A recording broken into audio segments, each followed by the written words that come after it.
ಈಗೊಂದು ಕೊಲೆ ಕೇಸ್ ಅಂತಂದ್ರೆ ಲಾಯರ್ ಏನೇನೋ ಪ್ರಶ್ನೆಗಳು ಕೇಳ್ತಾರಲ್ವಾ, ಆ ಪ್ರಶ್ನೆಗಳಿಂದ ಅಮ್ಮಂಗೆ ನೋವಾಗಬಾರ್ದು ಅನ್ನೋ ಅರ್ಥದಲ್ಲಿ ಹೇಳಿದೆ ಅಷ್ಟೇ. ನಿಜನಾ? ನಿಜ ಪಾರು, ನಾನು ಯಾಕೆ ಸುಳ್ಳು ಹೇಳಿ? ಆದ್ರೆ ನನ್ಗೆ ಯಾಕೋ ನಂಬಿಕೆ ಬರ್ತಾ ಇಲ್ಲ ಯಜಮಾನ್ರೆ. ಅಂದ್ರೆ ನಾನು ಸುಳ್ಳು ಹೇಳ್ತಾ ಇದ್ದೀನಿ ಅಂತ ಅರ್ಥನಾ? ಅಲ್ಲ, ನಿಮ್ಮೇಲೆ ನಂಬಿಕೆ ಇದೆ, ಆದ್ರೆ ನೀವ್ ಹೇಳ್ತಿರೋದು ಸರಿ ಅಂತ ನನ್ನ ಮನ್ಸಿಗೆ ಅನ್ನಿಸ್ತಾ ಇಲ್ಲ.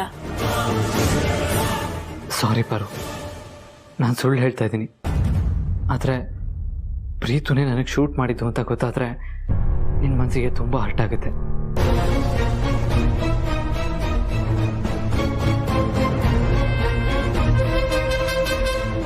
ಪಾರು, ಇಲ್ಲದೆ ಇರೋದನ್ನೆಲ್ಲ ಮನಸ್ಸಿಗೆ ಹಾಕೊಂಡು ಯಾಕೆ ತಲೆ ಕೆಡಿಸ್ಕೊತಾ ಇದೆಯಾ?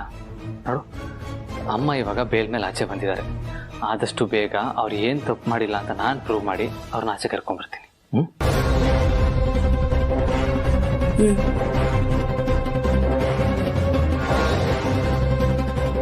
ಇನ್ನೂ ಯೋಚನೆನಾ? ನಿಮ್ಮ ಮಾತನ್ನು ನಂಬ್ತೀನಿ ಯಜಮಾನ್ರೆ.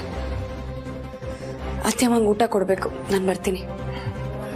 ಥ್ಯಾಂಕ್ಸ್ ಪಾರು. ಥ್ಯಾಂಕ್ಸಾ? ಯಾಕೆ ಯಜಮಾನ್ರೆ? ಅಮ್ಮಂಗೆ ಒಳ್ಳೆ ಸೊಸೆಯಾಗಿ ನನಗೆ ಒಳ್ಳೆ ಹೆಂಡತಿಯಾಗಿ ಬಂದಿದ್ದಕ್ಕೆ.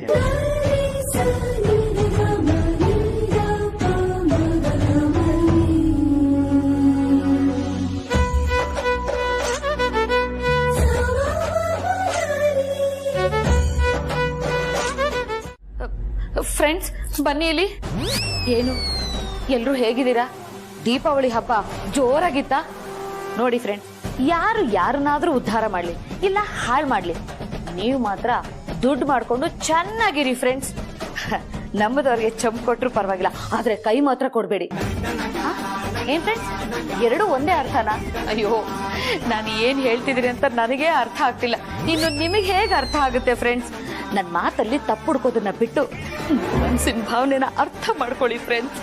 ಅಲ್ಲ ಫ್ರೆಂಡ್ಸ್, ನಾನ್ ನಿಮ್ಮನ್ನ ಎಷ್ಟು ಪ್ರೀತಿಸ್ತೀನಿ, ಏನೇ ವಿಷಯ ಆದ್ರೂ ನಿಮ್ಮ ಹತ್ರ ಶೇರ್ ಮಾಡ್ಕೋತೀನಿ, ಆದ್ರೆ ನಿಮ್ಗೆ ನನ್ನ ಮೇಲೆ ಒಂಚೂರು ಕರುಣೆನೇ ಇಲ್ವಲ್ಲ ಫ್ರೆಂಡ್ಸ್? ಇಷ್ಟು ದಿನದಿಂದ ನೀವು ನನ್ನ ನೋಡ್ತಾ ಇದ್ದೀರಾ, ಸಾಲ್ದು ಅಂತ ಫೇಸ್ಬುಕ್ ಅಲ್ಲಿ, ಇನ್ಸ್ಟಾಗ್ರಾಮ್ ಅಲ್ಲಿ, ಮೋಜಲ್ಲಿ ಜೋಶಲ್ಲಿ ನನ್ನನ್ನ ಫಾಲೋ ಮಾಡ್ತೀರಾ, ಲೈಕ್ ಮಾಡ್ತೀರಾ, ಕಮೆಂಟು ಮಾಡ್ತೀರಾ, ಆದ್ರೆ ನನ್ನ ಕತ್ತಲ್ಲಿರೋ ತಾಯ್ತದಲ್ಲಿ ಸೀಕ್ರೆಟ್ ಕ್ಯಾಮ್ರಾ ಇಟ್ಟಿದ್ದಾರೆ ಅನ್ನೋ ವಿಷಯನ ಒಂದೇ ಒಂದು ಮೆಸೇಜ್ ಹಾಕ್ಬಾರ್ದಾ? ಮೆಸೇಜ್ ಹಾಕಿದಿದ್ರೆ ನಾನು ಆದಿತ್ಯನ ಹತ್ರ ಬಯಸ್ಕೊಳ್ಳೋದು ತಪ್ಪಾಯ್ತು. ಹೋಗಿ ಫ್ರೆಂಡ್ಸ್, ಇತ್ತೀಚೆಗೆ ನೀವು ನನ್ನನ್ನ ಸಪೋರ್ಟೇ ಮಾಡ್ತಾ ಇಲ್ಲ, ನನ್ನ ಮೇಲೆ ಪ್ರೀತಿ ಕಮ್ಮಿ ಆಗಿದೆ ನಿಮ್ಗೆಲ್ಲ. ಫ್ರೆಂಡ್ಸ್, ನನ್ನಿಂದ ನಿಮ್ಗೆ ಏನಾದ್ರೂ ಬೇಜಾರಾಗಿದ್ಯಾ? ಹಂಗೇನಾದ್ರೂ ಬೇಜಾರಾಗಿದ್ರೆ ದಯವಿಟ್ಟು ಹೇಳಿ ಫ್ರೆಂಡ್ಸ್, ನಾನು ನಿಮ್ಮ ಹತ್ರ ಸಾರಿ ಕೇಳ್ಬಿಡ್ತೀನಿ. ನಾನು ಆ ಕ್ಯಾಮ್ರಾ ಹಾಕೊಂಡು ಎಲ್ಲೆಲ್ಲೋ ಓಡಾಡ್ಬಿಟ್ಟಿದೀನಿ. ಅಕ್ಕ ಮಾತಾಡಿರೋದೆಲ್ಲ ರೆಕಾರ್ಡ್ ಆಗಿದೆ. ಈ ವಿಷಯ ಏನಾದ್ರೂ ಅಕ್ಕನಿಗೆ ಗೊತ್ತಾಗ್ಬಿಟ್ರೆ ಅಯ್ಯೋ ಗಂಟೆ ಮಾರಮ್ಮ, ನನಗೆ ಟೆನ್ಷನ್ ಆಗ್ತಿದೆ, ನೀನೇ ನನ್ನ ಕಾಪಾಡಮ್ಮ. ಅಯ್ಯೋ ದೇವ್ರೆ.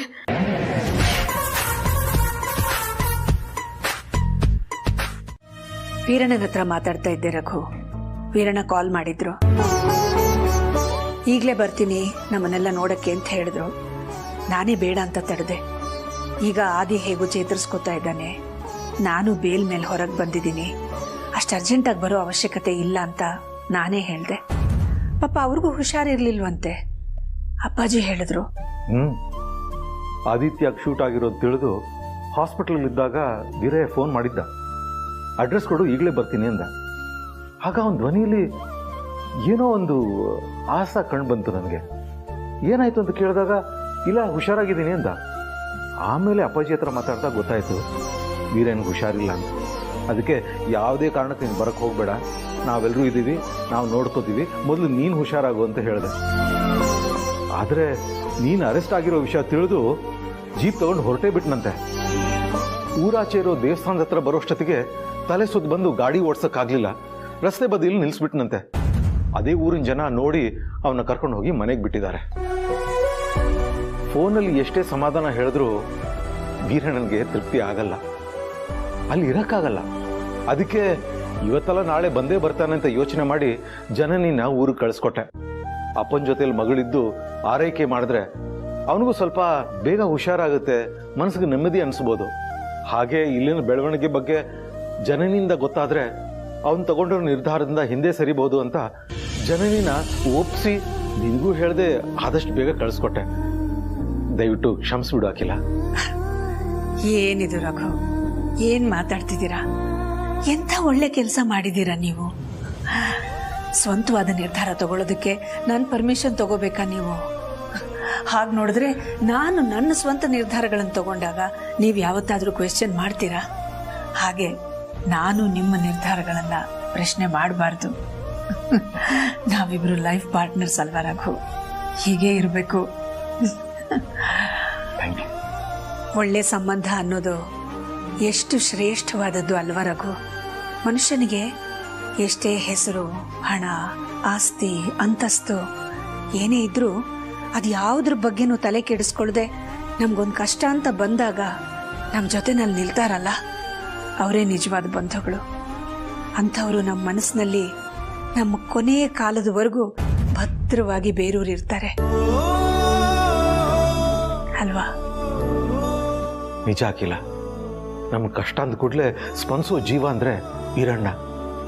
ನಿಜಕ್ಕೂ ಅವ್ರು ನಮ್ಗೆ ಸಿಕ್ಕಿರೋದು ನಮ್ಮ ಪುಣ್ಯನೇ.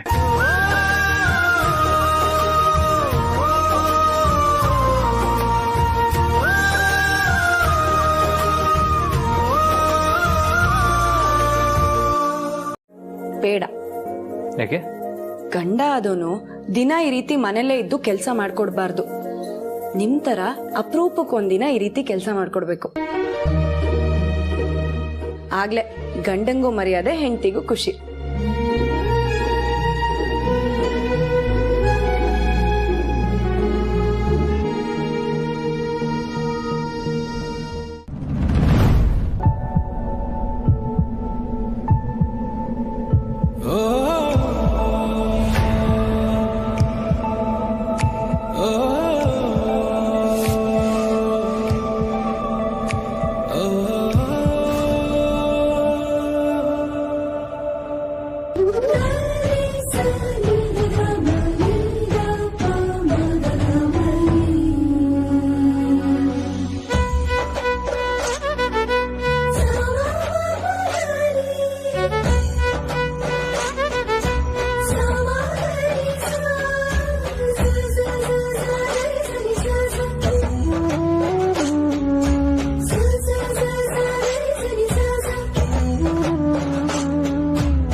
ಬಿಡಿ ಯಜಮಾನ್ರೆ.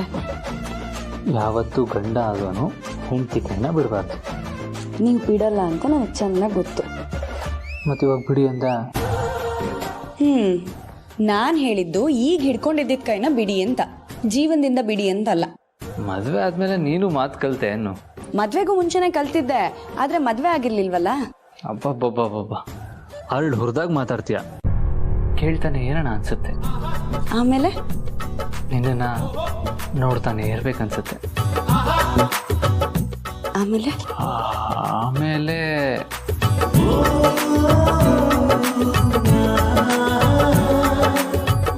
ಈ ನಿನ್ ಮುದ್ದಾದ ಕೆನ್ನೆಗೆ ಸಿಹಿಯಾದ ಮುದ್ದು ಕೊಡ್ಬೇಕು ಅಂತ ಅನ್ಸುತ್ತೆ.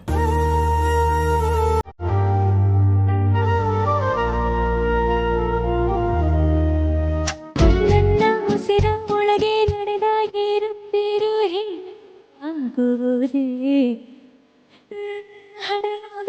ಹಣೆಯ ಸಾವು ಕೂಡ ಇವನ ಹೆಸರಾಗಿ ಜೊತ್ತಿದೆ.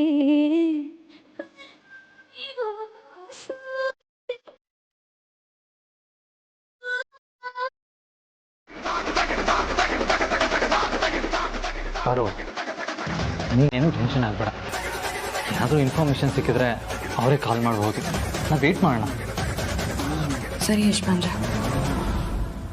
ಒಳಗೆ ಬರ್ಬೋದಾ? ಅಪ್ಪ ಬನ್ನಿ. ಆದಿತ್ಯ, ಇವತ್ತು ಸಂಜೆ ನೀನು ಆಫೀಸಿಂದ ಸ್ವಲ್ಪ ಬೇಗ ಬರಬೇಕು. ಯಾಕಪ್ಪ, ಏನು ವಿಷಯ? ಇದೇ ಮಾತು ನಿಮ್ಮ ಅಮ್ಮ ಹೇಳ್ತಿದ್ರೆ ಯಾಕೆ ಏನು ಅಂತ ಪ್ರಶ್ನೆ ಮಾಡಿದೆ, ಹೂ ಅಂತಿದ್ದೆ.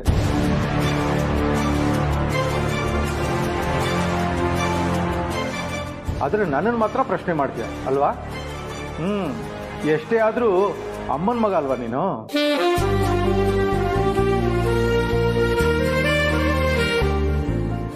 ಹಾಗಲ್ಲಪ್ಪ. ಸರಿ ಆಯ್ತು, ಬರ್ತೀನಿ. ಸರಿ, ಅದೇನು ಅಂತ ಹೇಳ್ತೀನಿ. ಇವತ್ತು ಸಂಜೆ ನಮ್ಮ ಮನೆಗೆ ಯಾರೋ VIP ಬರ್ತಾ ಇದ್ದಾರೆ. ಅವ್ರು ಬರೋ ಹೊತ್ತಿಗೆ ನೀನು ಮನೇಲಿಲ್ಲ ಅಂದರೆ ಸರಿ ಇರಲ್ಲ ಅಲ್ವಾ? ಅದಕ್ಕೆ ಹೇಳಿದೆ. ಸರಿಪ್ಪ. ಯಾರ ಇದೇ ಮಾತನ್ನ ನಿಮ್ಮ ಅಮ್ಮನ ಕೇಳ್ತಿದ್ಯಾ? ಸರಿಯಪ್ಪ, ಕೇಳಲ್ಲ. ಸರಿ, ಸಂಜೆ ಬೇಗ ಬಂದ್ಬಿಡು. ಯಾರು ಯಜಮಾನ್ರೆ ಮನೆಗೆ ಬರ್ತಾ ಇರೋದು? ನನಗೂ ಗೊತ್ತಿಲ್ಲ ಪಾರು.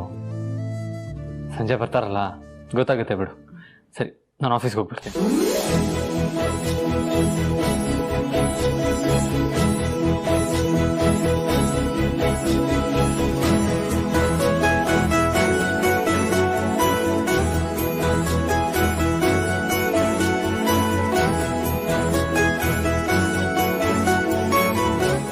VIP ಬರ್ತಾರೆ ಅಂತ ಹೇಳಿರೋದು, ಓಕೆನಾ?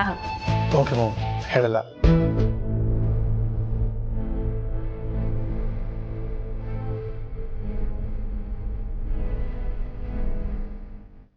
ಬೆಳಗ್ಗೆನೆ ಮನೆಗೆ ಬರ್ತೀನಿ ಅಂತ ಬೇರೆ ಹೇಳಿದ್ದೀನಿ.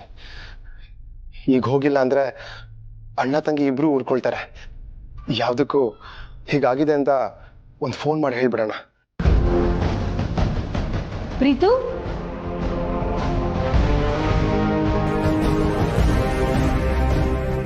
ಏನಪ್ಪ ನಾನು ಹೇಳಿದ್ದೇನು, ನೀನು ಮಾಡ್ತಿರೋದೇನು? ಅದು ಫ್ರೆಂಡಿಗೆ ಬರ್ತೀನಿ ಅಂತ ಹೇಳಿದ್ನಲ್ವಾ, ಅವ್ನು ವೆಯ್ಟ್ ಮಾಡ್ತಿರ್ತೇನೆ ಅಂತ ಫೋನ್ ಮಾಡಿ ಹೇಳೋಣ ಅಂತ ಫೋನ್ ತಗೊಂಡೆ. ಅದೀಗ ಅಷ್ಟೊಂದು ಮುಖ್ಯನಾ? ಫೋನ್ ಪಕ್ಕಕ್ಕಿಟ್ಟು ಮಾಡಬೇಕಾಗಿರೋ ಕೆಲಸದ ಕಡೆ ಗಮನ ಹರಿಸು. ಸರಿ ಮ್ಯಾಮ್.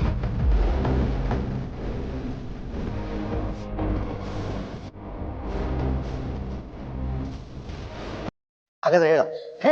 ಹೇಳ್ತೀನಪ್ಪ, ಹೇಳ್ತೀನಿ. ರೀ, ನನ್ ಗಂಡ ಮೋಹನ್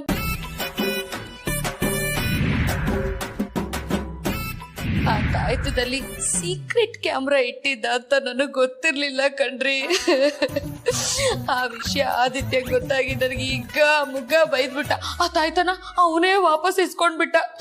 ಅಯ್ಯೋ ದೇವ್ರೆ, ಅದ್ರಲ್ಲಿ ಏನೇನ್ ರೆಕಾರ್ಡ್ ಆಗಿದ್ಯೋ, ಅದ್ರ ಹಿಂದೆ ಅವನ ಉದ್ದೇಶ ಏನಿತ್ತು ನನಗಂತೂ ಒಂದೂ ಗೊತ್ತಾಗ್ತಿಲ್ಲ ಕಣ್ರಿ.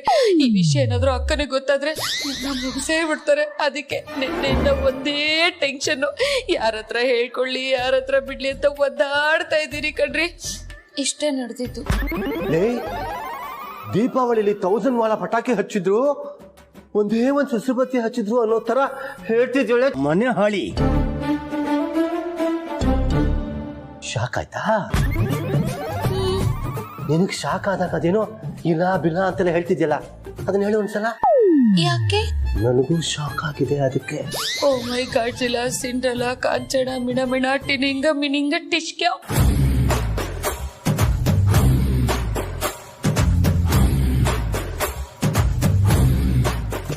ದಾಮು, ಏನು ಆಣೆ ಮಾಡಿ ಹೇಳುತ್ತೀನಿ ನಾನು ನಿನ್ನವನ್ನು.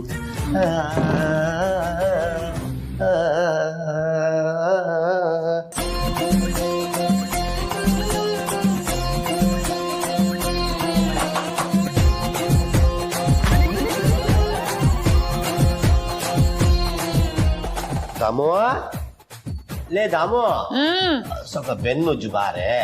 ಏನ್ರಿ ನೀವು ಇಷ್ಟು ದೊಡ್ಡವರಾಗಿದ್ದೀರಾ, ಚಿಕ್ಕ ಮಕ್ಳ ತರ ಬೆನ್ನುಜ್ಜು ಅಂತ ಕರಿತಿರಲ್ಲ, ನಾಚಿಕೆ ಆಗಲ್ವಾ ನಿಮ್ಗೆ? ಹೆಂಡತಿ ಕೈನಲ್ಲಿ ಬೆನ್ನುಜ್ಜಿಸ್ಕೊಳಕ್ ನಾಚಿಕೆ ಹಾಕಾಗ್ಬೇಕು, ಖುಷಿ ಆಗ್ಬೇಕು ಕಡೆ. ಬೇಗ ಬಾ ದಾಮು. ಬಂದೆ ಪಡ್ಕೋಬೇಡಿ. ಬಾ. ಅಖಿಲ, ಈ ಕೆಲಸನಾದ್ರೂ ನೀಟಾಗಿ ಮಾಡ್ತಿದ್ದೀನಲ್ವಾ? ರಘು, ಏನ್ ರಘು ಇದು? ಏನ್ ಅಖಿಲ, ಈ ಕೆಲಸನಾದ್ರೂ ಮಾಡಕ್ ಪರ್ಮಿಷನ್ ಕೊಡು ಪ್ಲೀಸ್. ಸರಿ, ನಿಮ್ಮ ಆಸೆಗೆ ನಾನು ಯಾಕೆ ತಣ್ಣೀರ್ ಎರಚಲಿ?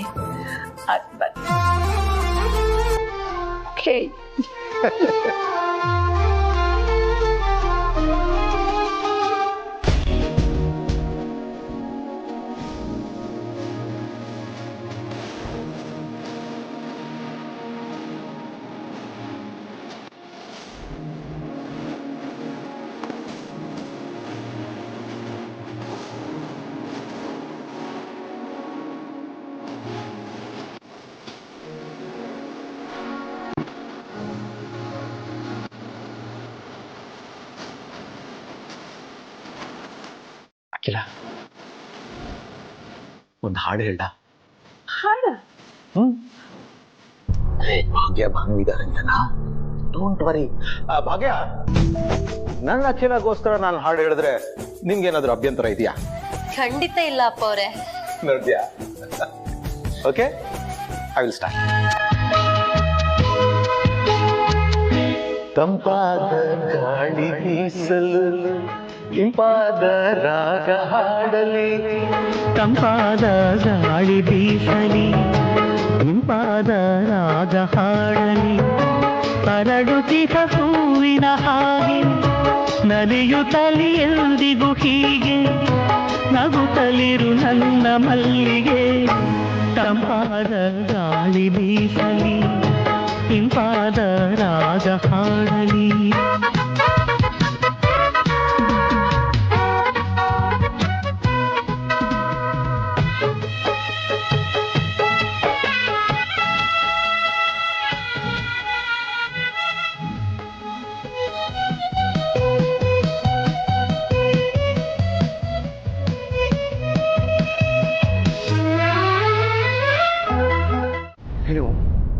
ಇದು ಡಿನ್ನರ್ಗೆ ಎಲ್ಲ ರೆಡಿ ಆಗಿದೆ. ಟೇಸ್ಟ್ ನೋಡ್ಬೇಕು. Soup taste ನೋಡ್ತೀಯಾ?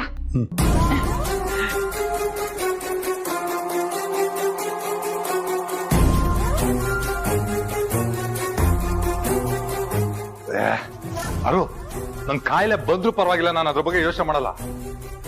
ಕುಣಿಕೆ ಲೂಸ್ ಆಗೋಗ್ಬಿಟ್ಟಿದೆ. ಯಾವ ಕ್ಷಣದಲ್ಲಿ ಬೇಕಾದ್ರೂ ನನ್ ಪ್ರಾಣ ಹೋಗ್ಬೋದು ಅನ್ನೋ ಭಯನೇ ಇಲ್ಲ ಅವನ್ಗೆ. ಒಂದ್ ಕೆಲ್ಸ ಮಾಡೋಣ, ಅರ್ಸನ್ ಕೋಟೆಗೆ ಮೋನಿಕನ್ ಕಳ್ಸೋಣ.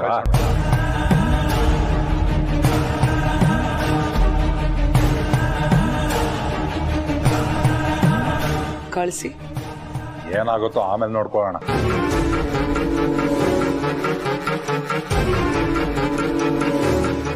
ಆಮೇಲೆ ನೋಡೋಣ ಅನ್ನೋ ಮಾತೇ ಬರಬಾರ್ದು.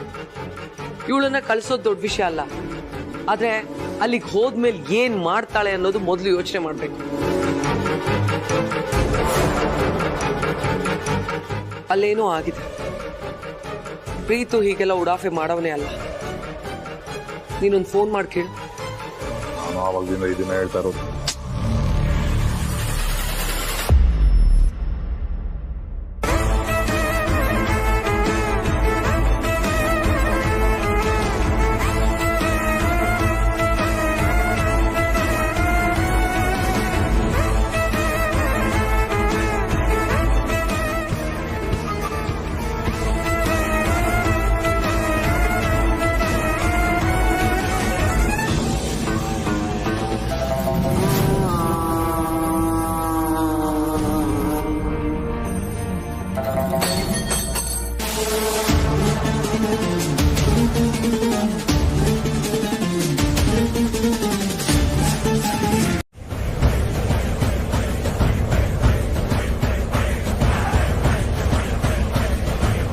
ಇದಕ್ಕೆಲ್ಲ ಏನ್ ಕಾರಣ ಅಂತ ಆದಿನೇ ಕಂಡುಹಿಡಿತೀನಿ ಅಂತ ಹೇಳಿದ್ದಾನೆ. ಈಗ ನಾನು ಪ್ರೀತುನ ಏನೂ ಕೇಳದೆ ಸುಮ್ಮನೆ ಇರೋದೇ ವಾಸಿ. ಕಾಲ್ ಕಟ್ ಮಾಡೋದು ಬಿಡ್ತೀನೇನೋ ನಾನು. ಎತ್ತವರೆಗೂ ಮಾಡ್ತಾ ಇರ್ತೀನಿ ಫೋನ್ನ.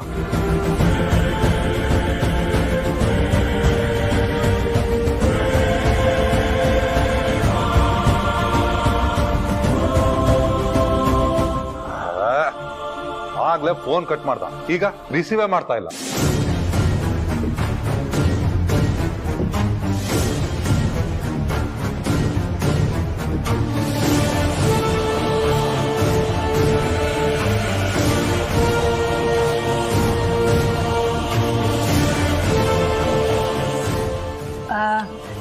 ಇನ್ನೇನಾದ್ರೂ ರುಚಿ ನೋಡ್ತೀಯಾ?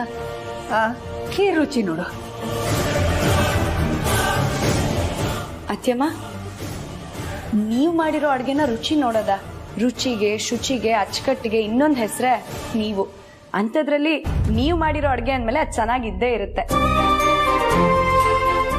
ಆದಿ ಟೇಸ್ಟ್ ಏನು ಅಂತ ನನಗೆ ಗೊತ್ತು, ಆದ್ರೆ ಪಾರ್ವತಿ ಊಟದ ಟೇಸ್ಟ್ನ ಪ್ರೀತು ಹೇಳೋದಕ್ಕಿಂತ ಪಾರ್ವತಿನೇ ಕೇಳೋದು ಬೆಟರ್ ಅನ್ಸುತ್ತೆ.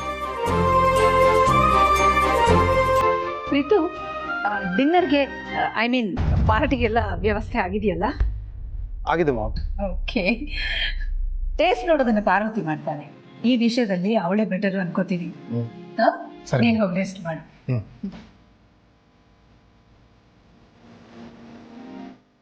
ಪಾರ್ವತಿ, ನೀನೇನ್ ರುಚಿ ನೋಡ್ತೀಯಮ್ಮ? ಶಾವಿಗೆ ಪಾಯಸ ಕೊಡ್ಲಾ?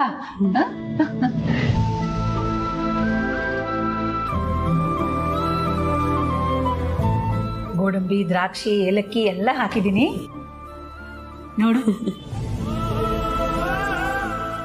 ನಿಸ್ಸಂಕೋಚವಾಗಿ ರುಚಿ ಹೇಗಿದೆ ಅಂತ ಹೇಳ್ಬೇಕು.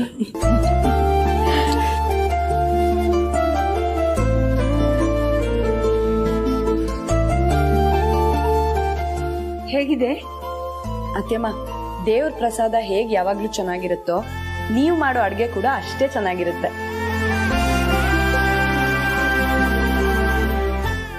ಪಾರ್ವತಿ, ಯಾಕೆ ಯಾವಾಗ್ಲೂ ನನ್ನನ್ನು ದೇವ್ರಿಗೆ ಹೋಲಿಸ್ತೀಯ? ಪ್ರಪಂಚದಲ್ಲಿ ಆ ದೇವರಿಗಿಂತ ದೊಡ್ಡವರು ಬೇರೆ ಯಾರೂ ಇಲ್ಲ. ತಾಯಿಯಾದ ನೀವು ದೇವ್ರಾಗ್ಬೋದು, ಆದ್ರೆ ದೇವ್ರು ತಾಯಿ ಆಗೋದಕ್ಕೆ ಆಗಲ್ಲ ಅಲ್ವಾ ಅತ್ಯಮ್ಮ?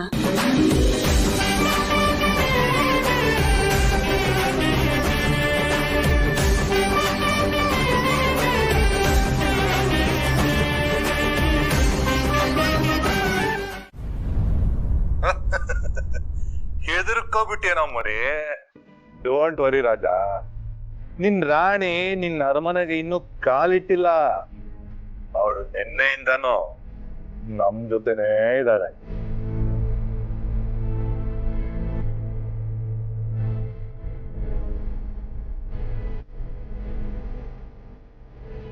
ಒಂದ್ ನಿಮಿಷ ರೀ.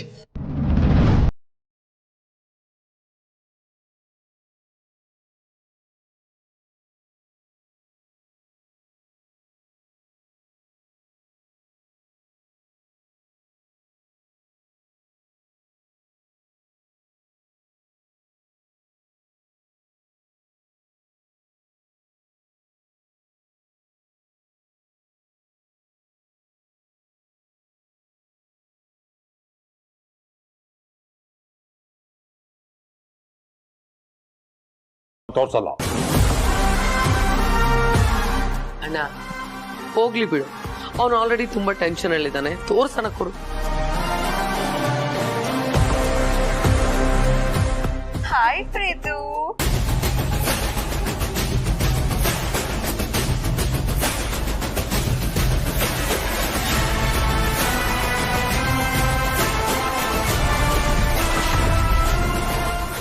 ಯಾಕೆ ಪ್ರೀತು ಬರ್ಲಿಲ್ಲ? ಬೆಳಗ್ಗೆಯಿಂದ ನಮ್ಮನ್ನ ಆಟ ಆಡಿಸ್ತಿದ್ಯಾ ನೀನು? ಇಲ್ಲ, ಬ್ರೋ ಮತ್ತೆ ಅದಕ್ಕೆ ಡಿನ್ನರ್ ಪಾರ್ಟಿ ಕೊಡಿಸ್ಬೇಕು ಅಂತ ಮಾಮ್ ನನ್ನ ಇಲ್ಲೇ ಇರಿಸ್ಕೊಂಡಿದ್ದಾರೆ. ಎಲ್ಲ ಅರೇಂಜ್ಮೆಂಟ್ಸು ನನಗೆ ಮಾಡಕ್ಕೆ ಹೇಳಿದ್ದಾರೆ.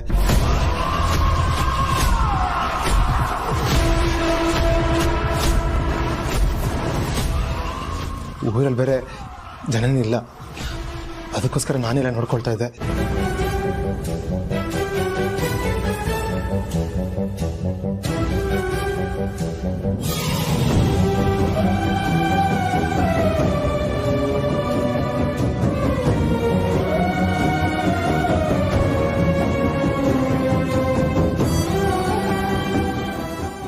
ದಯವಿಟ್ಟು ಅರ್ಥ ಮಾಡ್ಕೊಳ್ಳಿ, ನನಗೆ ಬರೋಕ್ಕಾಗಲ್ಲ. ಅಲ್ಲಿಗೆ ನೀನು ಇವತ್ತು ಬರೋದಿಲ್ಲ ಅಂತ ಆಯ್ತು. ಇಲ್ಲ ಇಲ್ಲ, ಇವತ್ತು ಎಷ್ಟೊತ್ತೇ ಆಗಲಿ ಬರ್ತೀನಿ. ಬ್ರೋ ಅದಕ್ಕೆ ಡಿನ್ನರ್ ಪಾರ್ಟಿಗೆ ಹೋದ ತಕ್ಷಣ ಅವ್ರ ಕಣ್ ತಪ್ಪಿಸಿ ಬರ್ತೀನಿ. ಎಷ್ಟೊತ್ತಾಗ್ಬೋದು ರಾಜ? ಕತ್ಲಾಗ್ತದ ಹಾಗೆ ಬರ್ತೀನಿ. ಸರಿ, ಮಿಸ್ ಮಾಡಿದ್ಯೋ? ಇಲ್ಲ, ಖಂಡಿತ ಬರ್ತೀನಿ.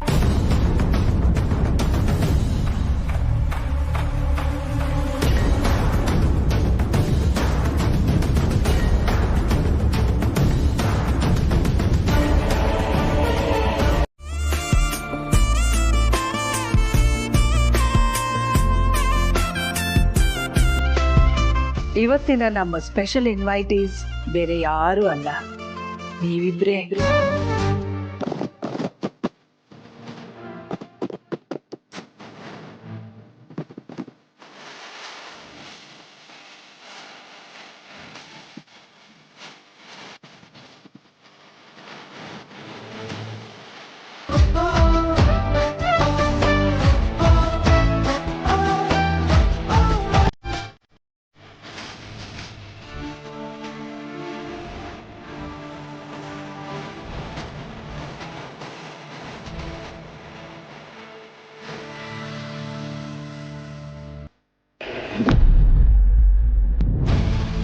ದಾಮಿನಿ ಕತ್ತಲ್ಲಿರೋ ಕ್ಯಾಮ್ರಾ ಆಕ್ಟಿವ್ ಆಗಿಲ್ಲ.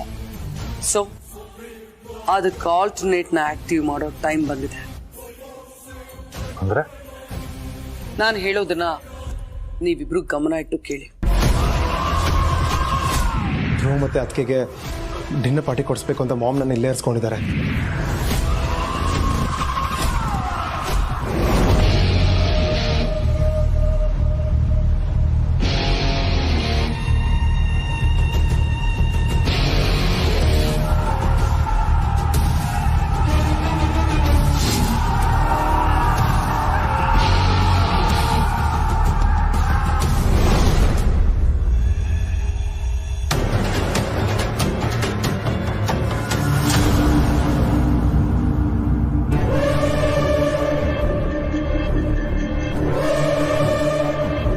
ನಮ್ ಕೈಲಾಗುತ್ತೆ.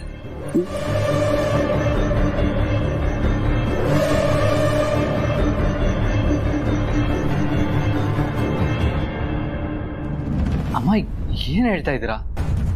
ನೀವ್ ಇನ್ವೈಟ್ ಮಾಡಿದ ಗೆಸ್ಟ್ಸು ನಾವಾ? ಹೌದಪ್ಪ, ಇವತ್ತಿನ ನಮ್ಮ ಸ್ಪೆಷಲ್ ಇನ್ವೈಟೀಸ್ ನೀವೇ. ಇದೆಲ್ಲ ನಮಗ್ ಯಾಕೆ ಬೇಕಿತ್ತು ಅತ್ತೆಮ್ಮ? ಜೀವನದಲ್ಲಿ ಎಲ್ಲ ಸುಖನೂ ತನಗೇ ಬೇಕು, ಎಲ್ಲ ವಸ್ತು ಆಸ್ತಿ ಎಲ್ಲ ನನಗೇ ಬೇಕು ಅಂತ ಬಾಚ್ಕೊಳ್ಳೋದು ಮನುಷ್ಯನ ಸ್ವಭಾವ.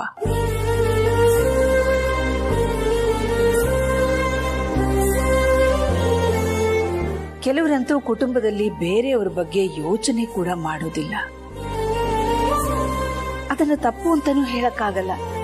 ಯಾಕಂದ್ರೆ ಅವರವರ ಸಾಧನೆ, ಅವರವರ ಕರಿಯರ್ ಮಧ್ಯದಲ್ಲಿ ಬದುಕು ತನ್ನ ಮೌಲ್ಯವನ್ನ ಕಳ್ಕೊಳ್ತಾ ಇದೆ. ಆದ್ರೆ ನೀವಿಬ್ರು ಅದಕ್ಕೆ ಹೊರತು.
ಇದೇ ಸರಿಯಾದ ಟೈಮ್, ಮೊದಲಿನಿಂದ ಹೊರಡಬೇಕು.